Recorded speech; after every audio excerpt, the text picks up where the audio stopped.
Have you ever noticed something strange?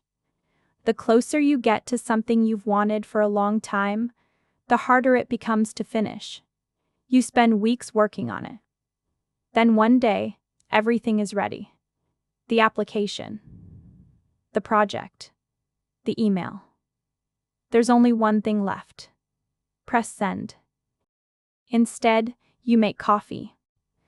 You answer a couple of messages. You tell yourself, I'll do it tonight. Then tonight becomes tomorrow. And tomorrow becomes next week. The opportunity didn't disappear. It was there the whole time. Psychologists call this self-sabotage. But that only leads to a bigger question.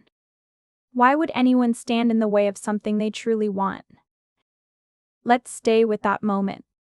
Nothing has gone wrong. No one has judged your work. No one has said no.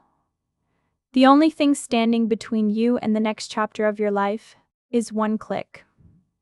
So why does everything else suddenly feel more important? Imagine two people applying for the same job.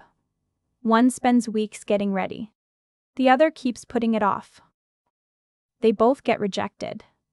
One goes home thinking, maybe I wasn't good enough. The other says, I should have prepared more. Same result. Very different feeling. Years ago, psychologists noticed this happening again and again. Eventually, they gave it a name. Self-handicapping. Sometimes, an excuse hurts less than the truth. Because as long as you believe, I could have done better, you never have to find out if that's really true. But that still doesn't answer the biggest question. Why does this happen when success is only one step away? Think about everything you've already done. You filled in every page. You solved every problem. You checked everything twice. None of that stopped you. So why does the final click suddenly feel different? Because up until now, nothing has been decided. Right now, you can still imagine getting the job. You can still imagine hearing yes. The future is still unwritten. But the second you press send, your imagination steps aside. Reality takes over. Sooner or later, you'll get an answer. And once you know the answer, you can't unknow it. That's why the last step often feels bigger than all the others. Not because it's harder, because it's final. But here's where it gets even stranger. For some people, the hardest part begins after they succeed. Imagine the email finally arrives. You got the job, or your project takes off. For a few minutes, it feels exactly the way you hoped it would. Then another thought quietly appears. Can I actually keep this? Yesterday, you were trying to get the opportunity. Today, you're trying not to lose it. That's a completely different fear. Most people think success makes life easier. Sometimes, it simply gives your fear a new shape. Before, you were afraid of failing. Now, you're afraid of falling. And without realizing it, some people start pulling back. Not because success feels bad, because losing it feels worse. So if success isn't always the problem, what keeps pulling us back to the life we wanted to leave? People call it the comfort zone. But maybe that's not the best name.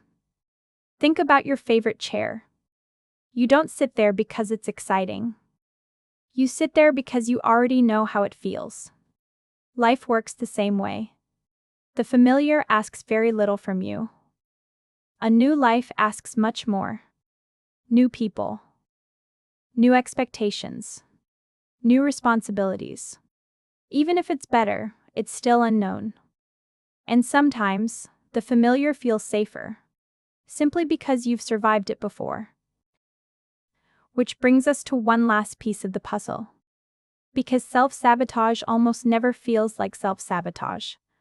Almost nobody says, I'm going to sabotage myself today. It feels much more reasonable than that. You tell yourself, I'll do it tomorrow. Or, I just need a little more time.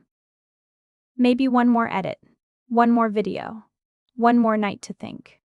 They all sound like good reasons. That's why they're so convincing. Self-sabotage rarely looks dramatic. Most of the time, it looks responsible. Until one day, you realize you've been preparing for something you were already ready to do. A few weeks later, another opportunity appears. You fill in every page. You read it one last time. Your hand stops above send. Without thinking, you glance toward the kitchen. You smile. You look back at the screen.